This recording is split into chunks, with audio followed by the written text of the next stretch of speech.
Stanford University.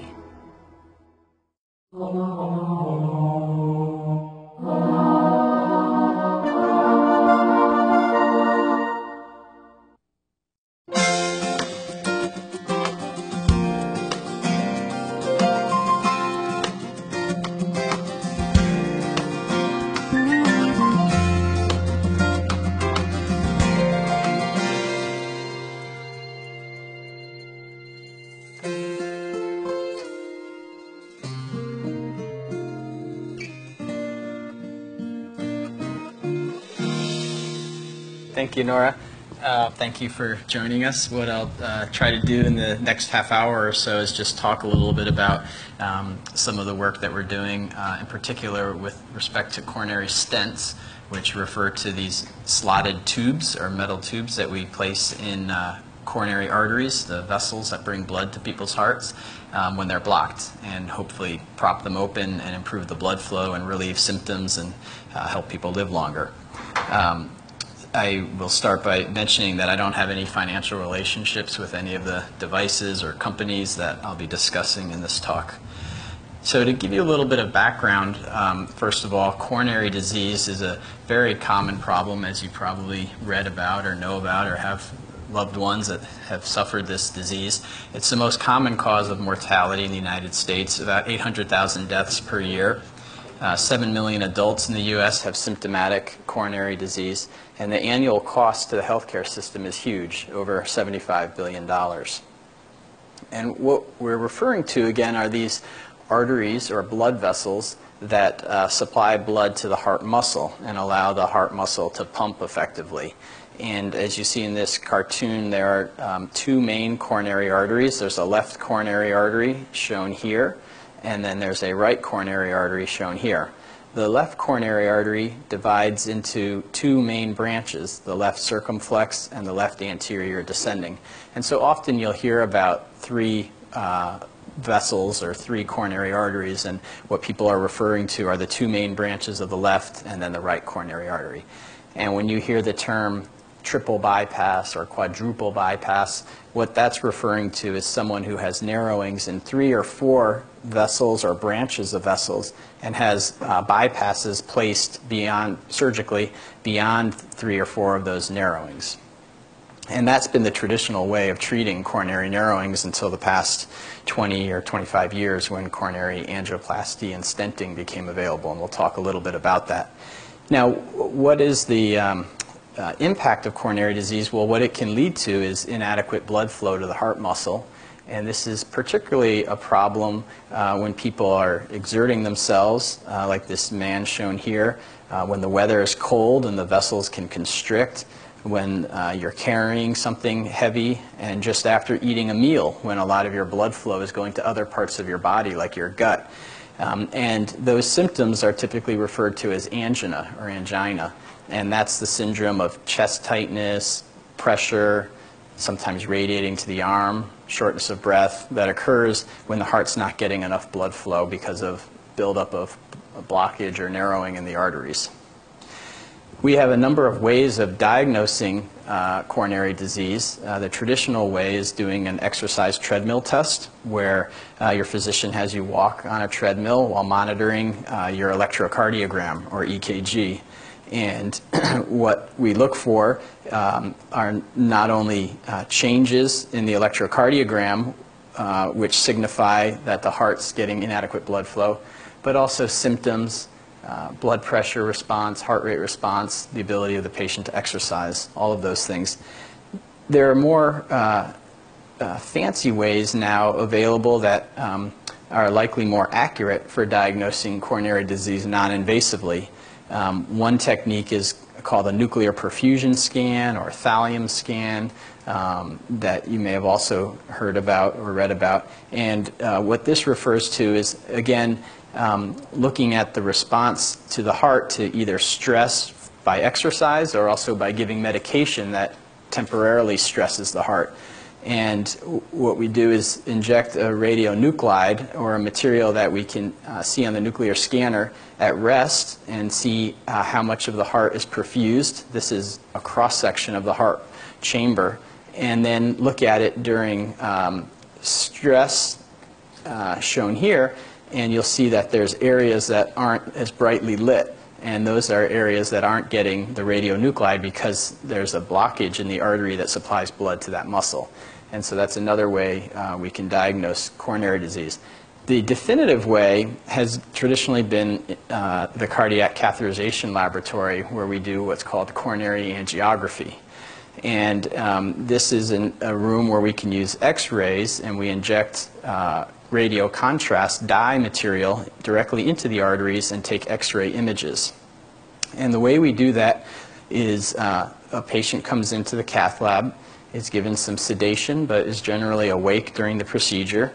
We freeze up or numb up an area, usually in the groin, sometimes in the wrist, and then insert a small needle into the artery. And through that needle, we can run a thin wire and then remove the needle, and over that wire run a little tube or sheath that we can leave in the artery temporarily. And then through that tube, we can run longer, thinner tubes that are called catheters. And this is a picture of a coronary catheter being manipulated up the main artery in the body called the aorta. And the aorta is the artery which the coronary arteries come off of. And we run our catheter here. This is shown into the right coronary artery, and then we can inject dye and take an X-ray picture. And that's what you see here. On the left is the cartoon of the right coronary, and then on the right is the X-ray angiogram. And in this picture, the artery is normal. You see contrast flowing through normally. But in patients who do have narrowings, we now have the ability to open these vessels up, either using a balloon, as shown here, which is balloon angioplasty, or by placing a stent, where we, on the left-hand side, you see a very tight narrowing in the artery, and then after a stent has been placed, it looks much better. Now, there's been a lot of debate in the medical literature, but also in the lay press, about the role of stents in various situations. And one of them in particular has been in comparison to the standard method of treating patients with multiple narrowings in their arteries, which is coronary bypass graft surgery. And in patients who do have multiple narrowings, we often will prefer bypass because we think it has a more durable or long-lasting result.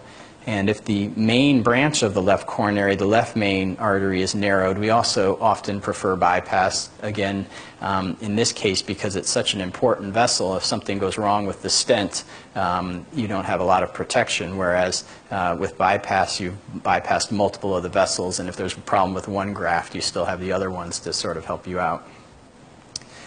Now, another area of controversy with respect to stents has been in patients who come in either with chest discomfort that is a stable pattern, or come in with a heart attack, actually. And in patients who are having heart attacks, there is now fairly clear data that having a stent placed helps prolong your life and improve outcomes. And this chart here shows a summary of a number of randomized studies that have been performed comparing using stents or angioplasty to using medications, to so-called clot busters or thrombolytics that break up the clot that causes a heart attack. And what you'll see is that the group that was randomized to the stents, shown in these white bars, had lower death rates, lower recurrent heart attacks, lower recurrent chest pain, and overall lower rates of death, stroke, or heart attack. So this is one area where stents have fairly clearly been proven to be beneficial, and there's not too much controversy. An area where there still remains a significant amount of controversy, and the area where most stents are being placed, is in people who are stable, who come in to see their physician and complain of chest pain and either have a stress test or maybe go directly to the catheterization laboratory and are found to have a narrowing or more than one narrowing, and then receive a stent. And this New York Times article and many others like it from a couple of years ago were published after a big study came out suggesting that treating patients like that with medication was equally beneficial, and that stents were being overused. And in many cases, that's probably true. But there were some issues with this trial that got all this press. It was called the Courage trial. And I'll just go through some of them. Basically, it was a comparison of placing stents in people who had coronary narrowings to medical therapy. And it was included over 2,000 patients, and they were randomly assigned to one treatment strategy or the other. And after almost 5 years of follow-up, there was no significant difference in the chance of a patient dying, having a heart attack, or a stroke between the two arms. So the conclusion of the authors was that medical therapy is equally beneficial. One caveat to that is that early on, at least at 1 and 3 years after enrollment in the study, patients who were assigned to the stents did feel better. They had less chest pain compared to those people who were being randomized to medical therapy. There were some limitations that should be highlighted. There were over 35,000 patients screened to participate in this study, but only 2,200 included. And so that gives you an idea that this was a very select population, and it might not be broadly applicable to all types of patients who are coming into the clinic or the cath lab. Many high-risk stable patients were not enrolled either because of physician preference or patient preference. And one important point is that the decision about whether or not to place a stent was based solely on the angiogram and any non-invasive stress test results. And although I just said that the angiogram is our gold standard for diagnosing coronary disease, it has a number of limitations, and we've been doing some research to highlight some of these limitations and show that there are some what we think are better ways of identifying who actually needs a stent or not. And so the next part of the talk, I'll just mention a few of these techniques for going beyond angiography, to look inside the vessel and see exactly what's going on and help us better decide whether or not a patient really needs a stent. One of those methods, which was designed in many of the preliminary studies performed here at Stanford by people like Paul Yock and Peter Fitzgerald many years ago, is intravascular ultrasound. And this is a catheter or tube that has an ultrasound probe near its tip, which allows one to look inside the artery using sound waves and getting an idea regarding the size of the vessel, the amount of buildup of plaque, the type of plaque in the vessel. And this cartoon on the right shows how you can take these pictures and make measurements and get you further information about how narrowed a vessel is. And many times on an angiogram, the vessel will appear normal, but when you put an ultrasound in, you'll see that there's a lot of disease there. It's also quite useful after placing a stent to determine if the stent is in the right spot, well expanded, and whether there are any tears at the edge of the stent or any other complications that need to be addressed. An even newer technique called optical coherence tomography, or OCT, is a wire-based method of looking at the arteries, and it's analogous to ultrasound, but instead of using sound waves, it uses light waves to look at the vessel, and because of that it has very high resolution, about 10-fold better than intravascular ultrasound. And so this is another device that we're testing currently at Stanford, and what it may allow us to do is actually get an idea of the histology of plaque, meaning the type of cells that are making up the narrowing that you're seeing. And this may allow us to better identify patients who are at higher risk for what's called plaque rupture, and that's the event that often precedes a heart attack or a myocardial infarction. And by getting this very fine details, we may be able to better treat patients before an event happens. That's still very investigational. The last technique, and the one that I want to spend the rest of the time talking about, is looking at what's called coronary physiology, or the flow and pressure down a coronary vessel. And this is quite important because on an angiogram, you might see a narrowing that is, say, 50% or so. And in one patient, that may have a big impact on the blood flow getting to the muscle supplied by that artery. But in another patient, 50% narrowing might not have an impact at all on the artery. The blood, enough blood may still be getting there. And the angiogram is unable to distinguish between those two scenarios. Whereas this device that's called a coronary pressure wire is a wire with a miniaturized pressure transducer near its tip. And we can place the wire in the vessel beyond the narrowing, and we can measure the pressure of the blood flow there and compare it to the pressure at the beginning of the artery. And in a normal artery, those pressures should be the same.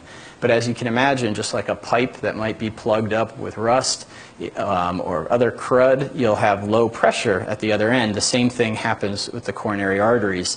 And we can display that as shown here, where this purple line is the pressure reading beyond the narrowing, and the red line is the pressure reading at the beginning of the vessel. And you see that there's a big difference in the blood pressure. And that ratio of the distal pressure to the proximal pressure is termed fractional flow reserve.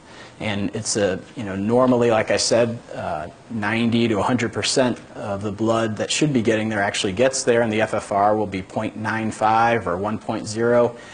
When there's a significant narrowing, it'll drop down to 75% or less, and it'll be 0.75 or 0.70. And that tells you that that artery is compromised and not enough blood flow is getting there.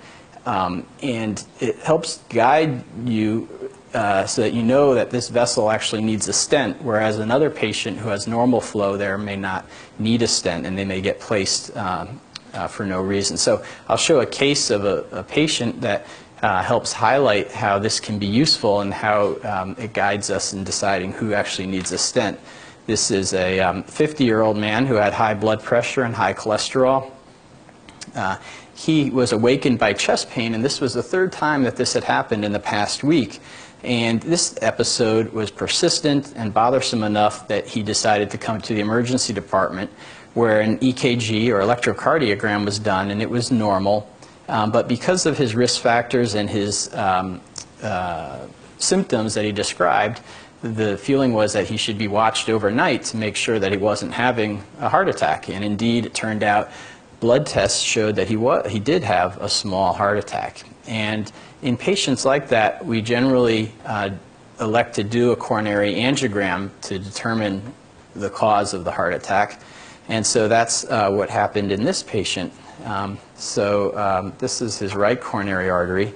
And what you may notice is up here, right where we're injecting the contrast, it looks a little hazy, and there's some degree of narrowing compared to the rest of the artery. I'll see if I can freeze that. So right about here is what I'm looking at. Oh, I guess you can't see that, my pointer. But anyway, this area up here. And many people would go ahead and put a stent in there thinking that that's critical. And it may be critical, but again, it's a moderate narrowing, and it's hard to tell for sure. When we look at the left coronary artery, it doesn't show so well, but again, there's another moderate narrowing in the mid portion of the heart right there. I'll try to freeze that. And so this is the dilemma that we often face, and patients, for example, in the COURAGE trial may have gotten 2 stents here, and the question is, do they really need all those stents? And anytime you put in a stent, there's a chance for a complication and further adverse events. So let's go back to the talk. What we did was we placed the pressure wire into the right coronary artery, and we measured the pressure beyond that area of moderate narrowing that I showed you and compared to the pressure in front. And you see that that ratio is 0.89, meaning 89% of the blood flow that should be getting there is getting there. And that reassured us that's a pretty good value. Anything less than 75%, we start to get worried, but 89% is almost normal. So we felt very confident leaving the right coronary alone and avoiding an unnecessary stent. On the other hand, when we place that wire in the left anterior descending artery, or LAD, the ratio is significantly lower, 0.59, meaning 59%. And so that's dramatically compromised. And so for that reason, we went ahead and placed a stent there. And this patient's symptoms were nicely relieved. He was discharged from the hospital, and he's been doing well in follow-up. Now, this technique has been evaluated in some randomized studies, and in this one study in particular called the DEFER study, the investigators took a number of patients who had similar scenarios, chest pain with intermediate narrowings on the angiogram that weren't clearly critical, but many people would place stents, and they randomized them either to a stent, which they called the perform arm, shown in red here, or defer, where they managed the patient medically. And these were patients who had an FFR, or fractional flow reserve, that was above that cutoff of 0.75. And you'll see that the patients who were deferred had a 3.3% chance of dying or having a heart attack at 5 years, which was numerically less than the people who ended up getting a stent anyway. So this study, again, reassured physicians that we can rely on this technique, and we can feel safe that even though on the angiogram you might see something, that medicines will work effectively in that group. The flip side is if that FFR is low, you ought to do something. And this was a study that looked at patients where they all were managed medically. None of them had stents, but the FFR was measured, and those that had a low FFR had a significantly higher chance of a major adverse cardiac event at 1 year. So this is a nice way, again, for helping us distinguish those lesions that are the dangerous ones from the ones that are more benign. Now, the area where this is most helpful is people who have multiple narrowings in their arteries. If someone comes in with classic symptoms, they have an abnormal stress test, and they have a 70 or 80% narrowing in one of their arteries, and that's it, then it's pretty straightforward. You know, each point leads to the next, and you put a stent in, and they often feel better. The issue that often comes up, though, is people will have 2 or 3 narrowings, and maybe one is real tight, and the other 2 are in the 50, 60% range, and then we're left with the dilemma of, well, which ones of these is significant, and what do we need to do? And so there were some older studies, retrospective, that looked at using this pressure wire to help guide that decision, and suggested that it led to better outcomes than just believing your eyes and basing the decision on the angiogram. But again, these were small, non-randomized studies, and so we set out to do a prospective, large, randomized study that was called FAME, standing for Fractional Flow Reserve versus Angiography for Multi-Vessel Evaluation. And the idea in this study is basically we were looking at people who had at least 2 narrowings that were 50% or greater, and the operator doing the procedure would declare, okay, these 3 spots I think are significant, and I'm going to place stents.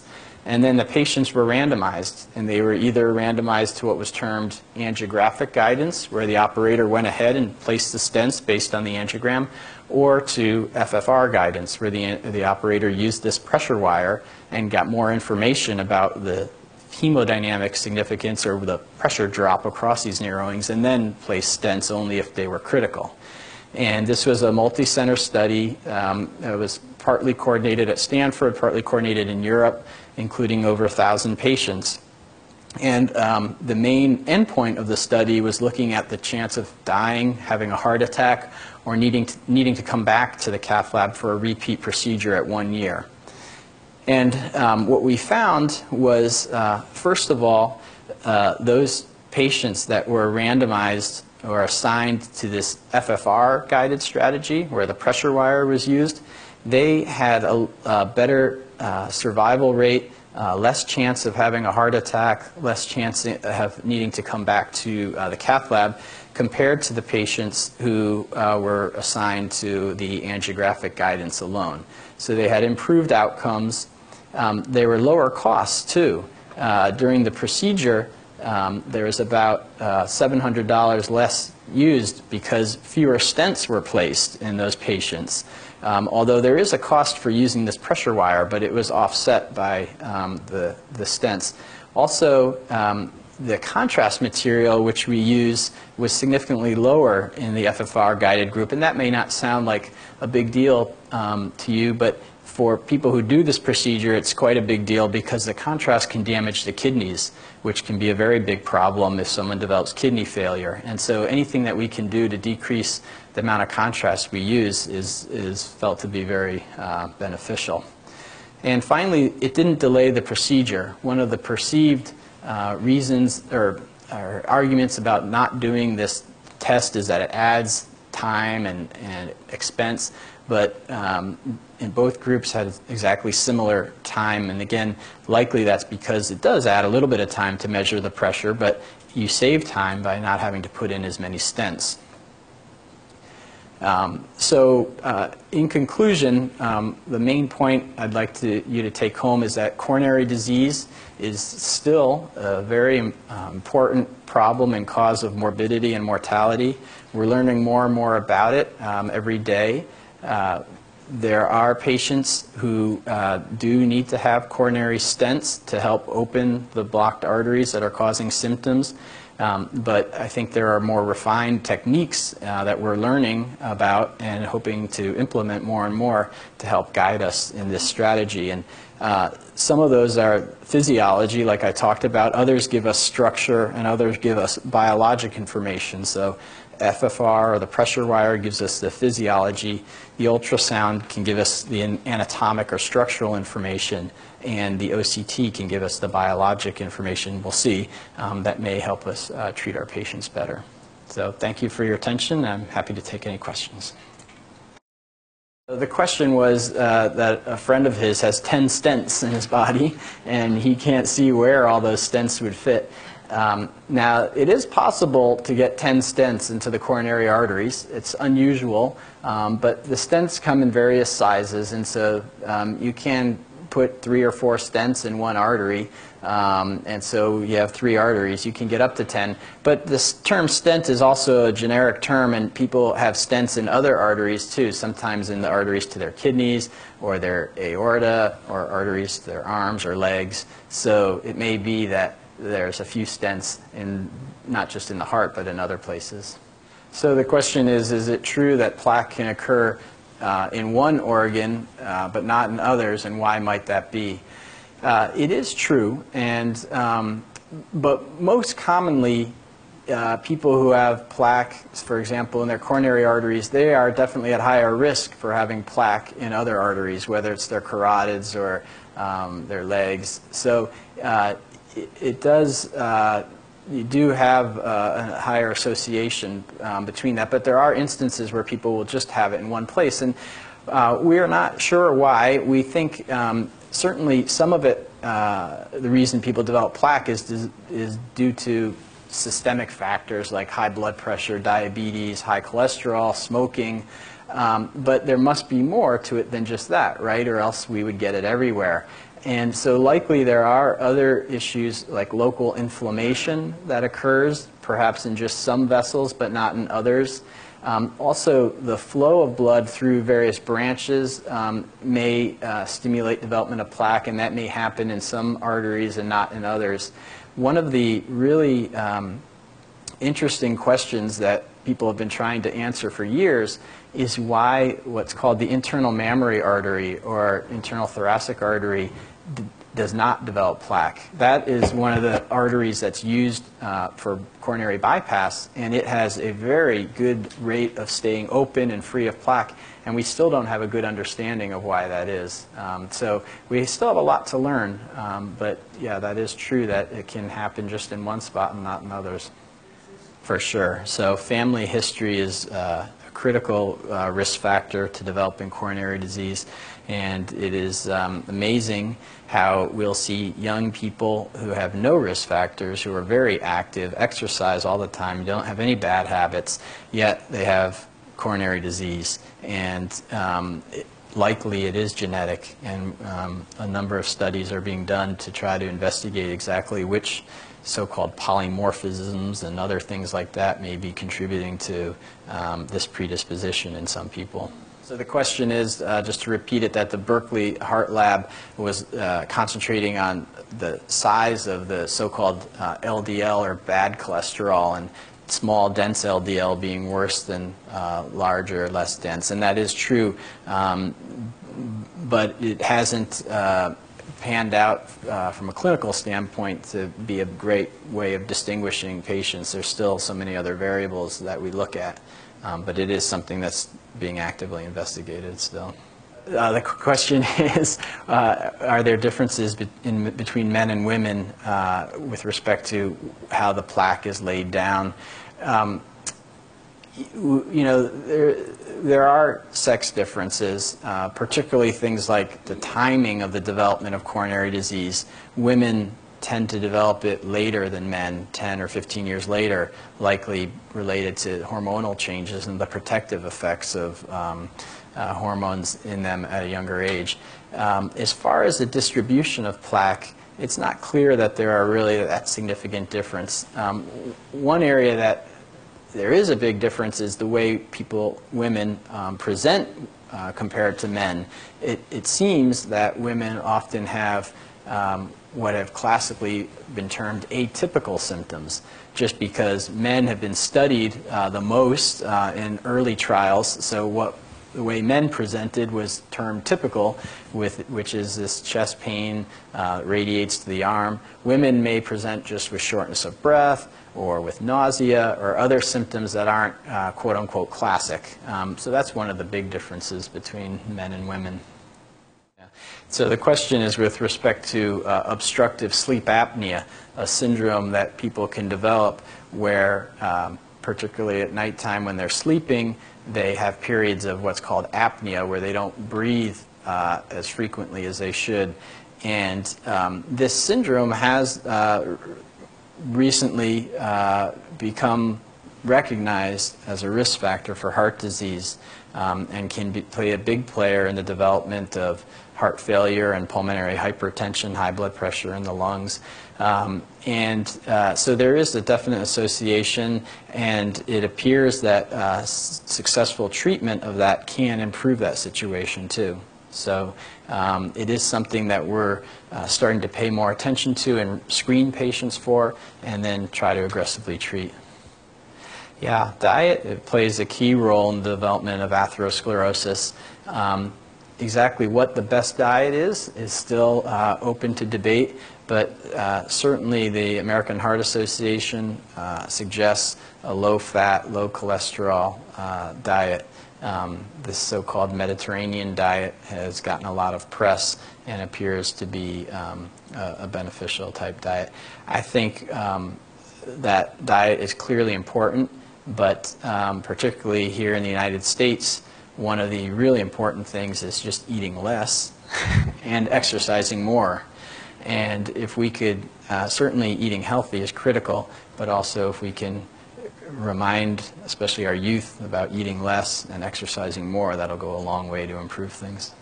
So the question is, what's the smallest size vessel that we can put a stent in?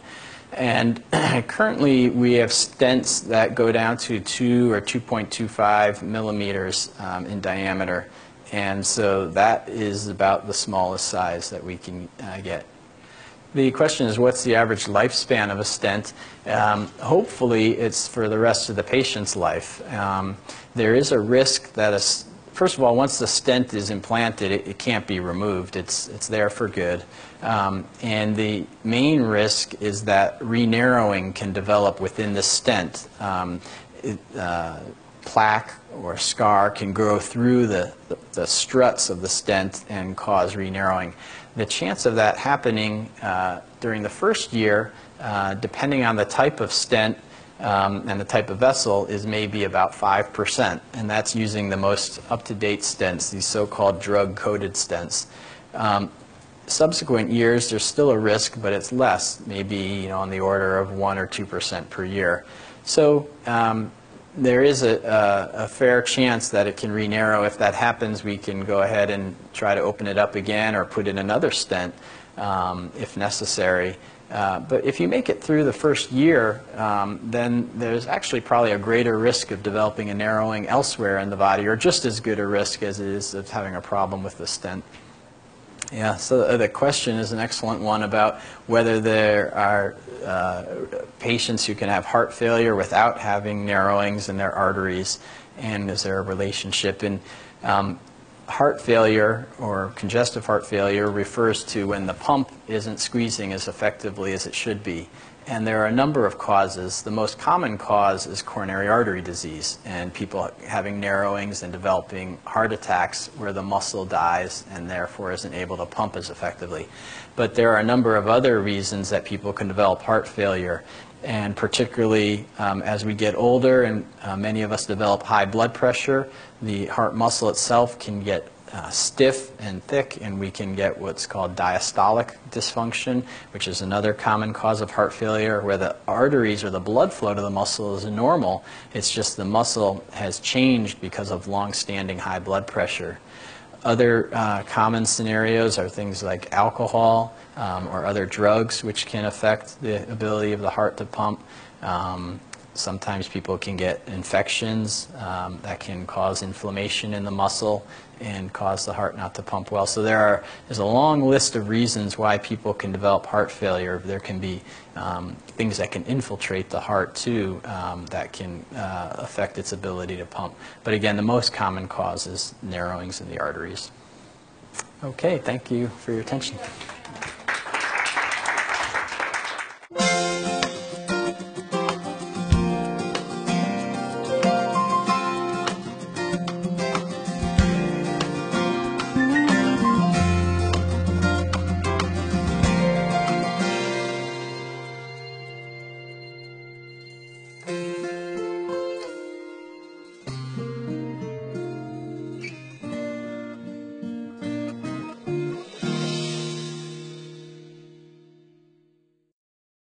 For more, please visit us at stanford.edu.